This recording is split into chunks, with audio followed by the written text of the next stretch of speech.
Hello, dear students. I am Samir Velankar. I welcome all of you to this second video on insertion sort. In the first video of insertion sort, we saw how insertion sort works with an example. We took an array and we saw what are the passes of insertion sort. Various passes were learned. And we also saw how the algorithm of insertion sort works. Now, in this video, I am going to tell you about two cases of insertion sort. Let's take best case.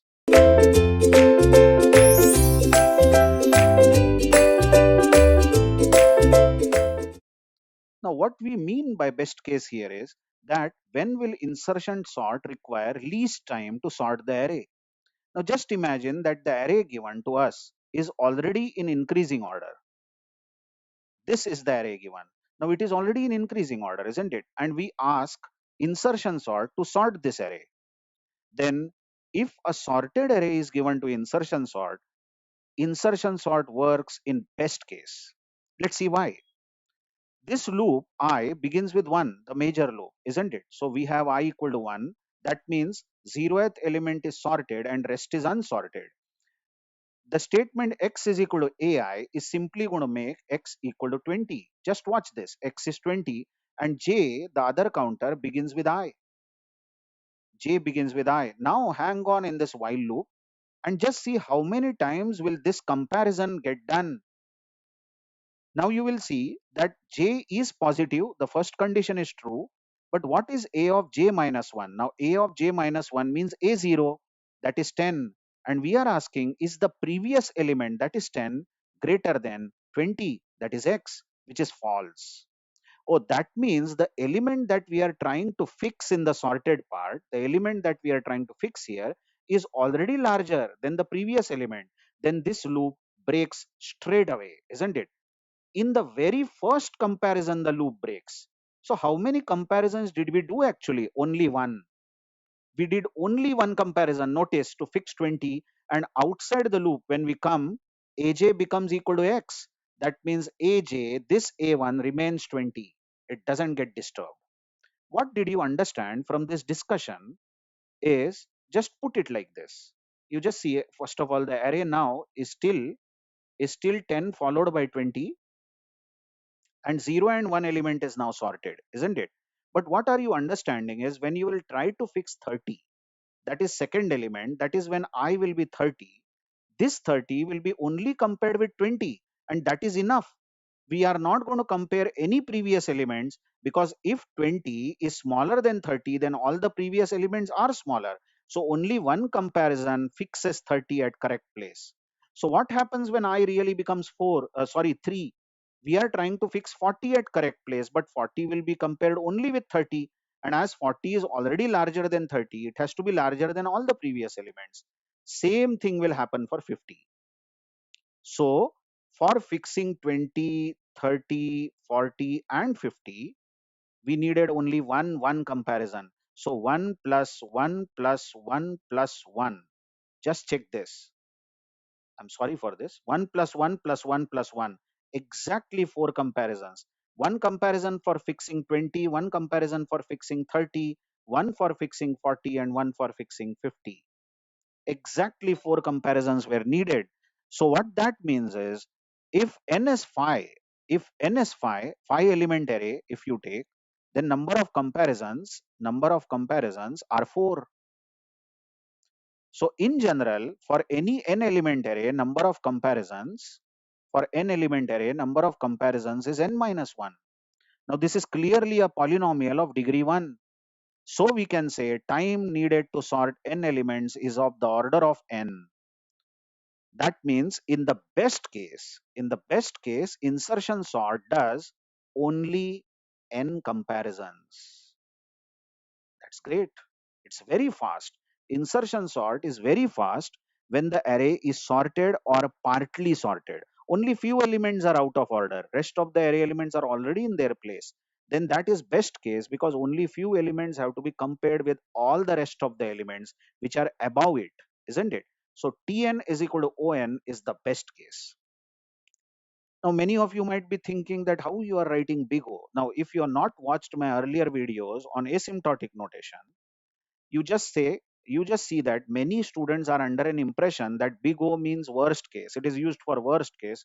Omega is used for best case and theta for average case. There is nothing such proof or nothing such theorem that O means big O means worst case, isn't it? And omega means best case and theta means average case. No, no, no, nothing like that. You can say best case, you write this word, best case of insertion sort is big O of n. So person will understand that maximum n comparisons, big O means maximum n comparisons will be done by insertion sort if the array is sorted. Hello, I don't have any problem if you write omega here, omega. Okay, you write omega, omega n. But this you have to write best case is Tn is equal to omega n. You have to write this best case. So user will or reader will understand that if the array is sorted, n comparisons will be done. Okay, now what about worst case of insertion sort? Let's see. Now worst case, as you might have already imagined, worst case will be if you have an array like this 50, 40, 30, 20, 10. Now the array is absolutely in reverse order, you see, and this much is sorted, 0th element is sorted. Now what happens when I is 1 in the major for loop? We want to fix 40 at correct place in the sorted part. For this, you will have to compare 40 and 50. You do this comparison and then you say, okay, 50 is larger, you say, so you will pull down 50, isn't it? But you have done one comparison of 40 and 50 and you will finally fix 50 at correct place. So you did one comparison, here I am writing for fixing 40, isn't it? Now the array elements after pass 1, first two array elements are 40 followed by 50, correct? 0 and 1 element. Now when I becomes 2, that is in next pass, we try to fix 30 at proper place. Now let's see how many comparisons should be done for 30. 30 will be first compared with 50, it is heavier, so 50 is pulled down. And then 40 also will be compared with 30 and 40 is heavier than 30, so 40 also will be pulled down. And now 30 will go at this place. So there were two places where 30 was compared. So two comparisons. Needless to explain that for next element 20, because you see that the array elements now, after fixing 30 at proper place, the array elements now are 30, 40 and 50. Isn't it? Isn't it? Now you are fixing, then you are, sorry for this bad handwriting, you are fixing 20 at proper place, but then you will do three comparisons, 50, 40, 30, and only then you will know where 20 can be inserted, isn't it? So you will do three comparisons, and for this last element you will do four comparisons. So this amounts, this is if n is 5, you see, in the worst case. In the worst case, what happens, whatever element you are fixing, what happens when whatever element you are fixing gets compared with all the elements above that, because all the elements are heavier than those, that element that you are fixing. So this will happen if the array is in the reverse order. So for n equal to 5, this is the case. Then in general, for any given value of n, we have 1 plus 2 plus 3 plus up to n minus 1. I hope you are getting it. N minus 1 here is 4 because n was 5. So in general, it is n minus 1. This is summation from 1 to n minus 1, which is nothing but n into n minus 1 by 2. This is the formula of summation from 1 to n minus 1. This is n square by 2 minus n by 2. But this is clearly a polynomial of degree 2. So we can say insertion sort works in the big O of n square. That means in the worst case, insertion sort will do n square comparisons. Actually, it will not do n square comparisons. It will do n square by 2 minus n by 2 comparisons. But you tell me that's what is big O notation all about. I hope you know that n square by 2 minus n by 2 is always less than n square, isn't it? Multiplied with some constant. So definitely n square by 2 minus n by 2 is of the order of it, it is in the big O of n square. So we say in the worst case, insertion sort will do n square comparisons, or it works in the order of n square. It is quadratic. So we got two cases of insertion sort, best case and worst case. Check that best case when the array was sorted and it works in the order of n, And worst case, when the array was in reverse order, it works in the order of n square, isn't it? So when should we use insertion sort? Insertion sort should be used when the array is sorted or almost partly sorted, because it works very good, very less comparisons it does. Just check n with n square, isn't it? But isn't this a funny statement? I mean, I am telling you that you use insertion sort if your array is sorted. But then in the first place, why will you use insertion sort if the array is sorted? Let me explain what all this means. Now just see that suppose five students have given test in the class, and the teacher has corrected all the five papers and have written the marks obtained by the students in increasing order as they have scored. So 50, then let's say 55, then let's say 70, and let's say 80, and let's say 99. These are the marks scored by five students, but we have sorted these marks in increasing order. And suddenly sixth student gives the test.